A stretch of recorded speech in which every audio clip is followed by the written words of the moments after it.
We've represented many victims of helicopter crashes.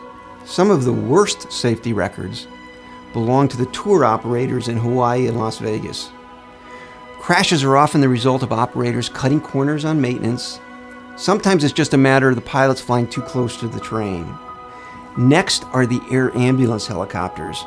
Again, the fault is often in poor maintenance, but sometimes darkness plays a role, as does bad weather.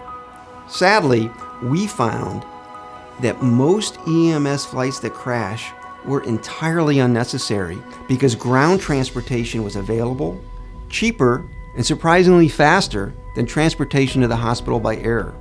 Though a lot of crashes can be blamed on pilot error, often a case that looks like pilot error isn't. We had one case involving Fred. He's a professional pilot who was flying his helicopter over rough terrain in the Sierra Nevada. His normally very reliable turbine engine just stopped cold and he crashed. Fred survived the crash but seriously injured his back. Reports blame Fred for causing the crash by not checking the oil level in the engine before taking off. Basically, they said that Fred allowed the engine to run out of oil, causing it to seize. We proved at trial that all those reports were wrong and that instead, during an engine overhaul sometime before, a maintenance company had failed to tighten a critical bearing retaining nut deep in the engine.